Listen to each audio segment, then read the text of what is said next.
Texte 3. De la boue, beaucoup de boue et un paysage de forêt. Seuls éléments étrangers à la nature, des traces très nettes incrustées dans le sol.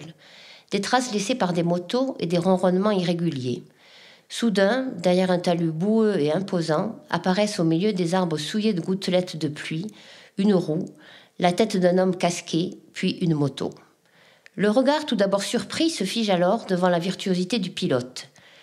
Ce dernier garde un calme olympien, puis, avec science et intelligence, franchit l'obstacle et disparaît dans le lointain, crachant derrière lui d'innombrables morceaux de boue. Le trial. Les fanats de la moto connaissent par cœur les rouages de la mécanique. Mais pour le néophyte, noyé dans une masse qui ne cesse d'apprendre et de découvrir, le trial est encore pour lui un sport marginal qui, cependant, connaît un essor considérable. Vous avez 30 secondes pour choisir la réponse correcte.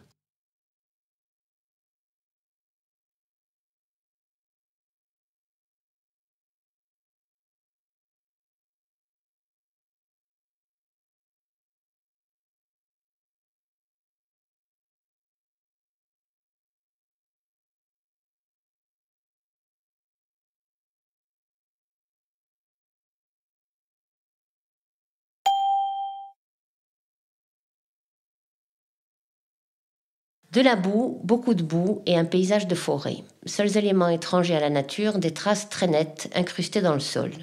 Des traces laissées par des motos et des ronronnements irréguliers. Soudain, derrière un talus boueux et imposant, apparaissent au milieu des arbres souillés de gouttelettes de pluie, une roue, la tête d'un homme casqué, puis une moto. Le regard tout d'abord surpris se fige alors devant la virtuosité du pilote. Ce dernier garde un calme olympien, puis, avec science et intelligence, franchit l'obstacle et disparaît dans le lointain, crachant derrière lui d'innombrables morceaux de boue. Le trial. Les fanats de la moto connaissent par cœur les rouages de la mécanique. Mais pour le néophyte, noyé dans une masse qui ne cesse d'apprendre et de découvrir, le trial est encore pour lui un sport marginal qui, cependant, connaît un essor considérable. Vous avez 30 secondes pour vérifier votre réponse.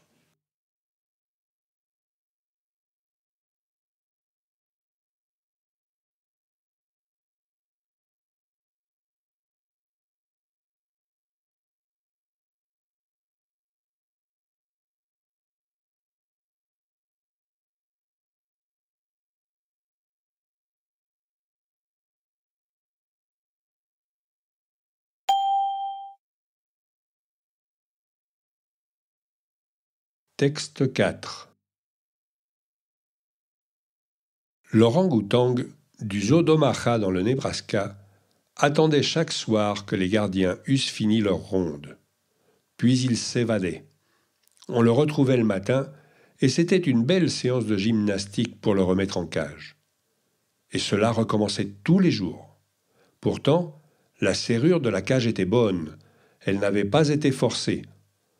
On fouilla dans la cage de l'animal à la recherche d'une clé. Pas moyen de la trouver. Les gardiens se décidèrent donc à recourir à la fouille corporelle. Et c'est ainsi que fut trouvée la clé de l'énigme et des cavales. Entre sa lèvre et sa gencive, l'animal cachait un morceau de fil de fer qu'il avait tordu pour en faire un passe-partout. Si on écrivait un manuel de l'intelligence orang-outanesque, ce ne serait certes pas un cas unique. On a vu des animaux passer des heures à bricoler une serrure jusqu'à ce qu'elle cède sans force. Il n'y aurait pas grand inconvénient à ces cavales si ces animaux n'avaient mauvais caractère. Les gardiens qui veulent les ramener en cage se font accueillir à coups de bâton. Vous avez 30 secondes pour choisir la réponse correcte.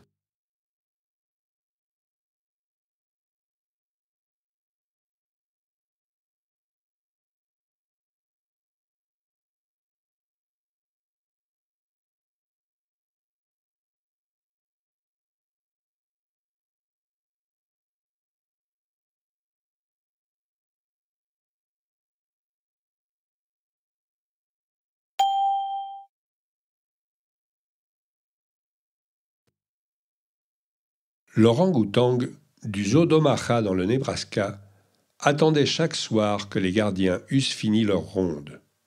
Puis il s'évadait. On le retrouvait le matin, et c'était une belle séance de gymnastique pour le remettre en cage. Et cela recommençait tous les jours. Pourtant, la serrure de la cage était bonne, elle n'avait pas été forcée. On fouilla dans la cage de l'animal à la recherche d'une clé. Pas moyen de la trouver. Les gardiens se décidèrent donc à recourir à la fouille corporelle. Et c'est ainsi que fut trouvée la clé de l'énigme et des cavales. Entre sa lèvre et sa gencive, l'animal cachait un morceau de fil de fer qu'il avait tordu pour en faire un passe-partout. Si on écrivait un manuel de l'intelligence orang-outanesque, ce ne serait certes pas un cas unique.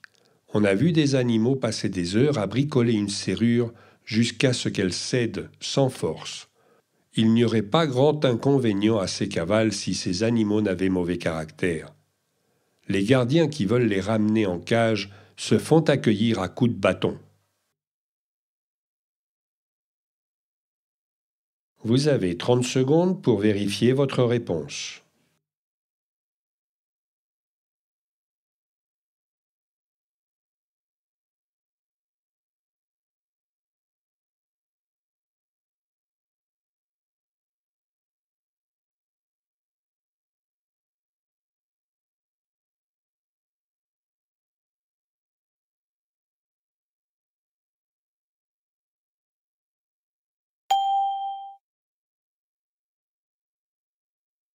Texte 5.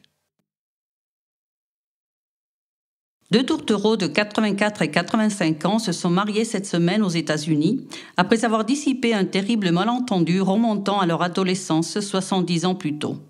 Charles et Thelma se fréquentaient dans les années 30, mais une dispute lors d'une fête mit alors un terme à leur romance quand Charles vit Thelma marcher avec un autre homme. Jaloux, Charles rompit. Les deux jeunes gens avaient beau s'apprécier depuis 2 ans. Thelma a eu beau protester de son innocence, rien n'y fit. La vie les sépara. Ils se marièrent chacun de leur côté.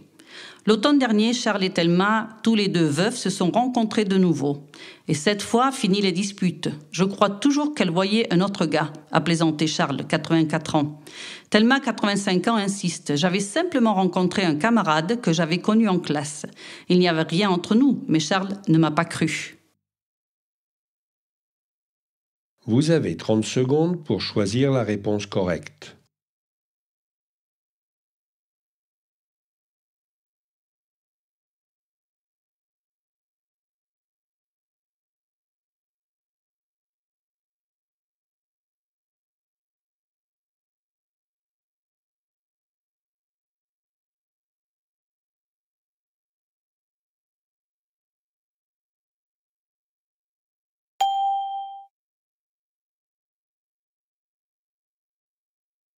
Deux tourtereaux de 84 et 85 ans se sont mariés cette semaine aux États-Unis après avoir dissipé un terrible malentendu remontant à leur adolescence 70 ans plus tôt.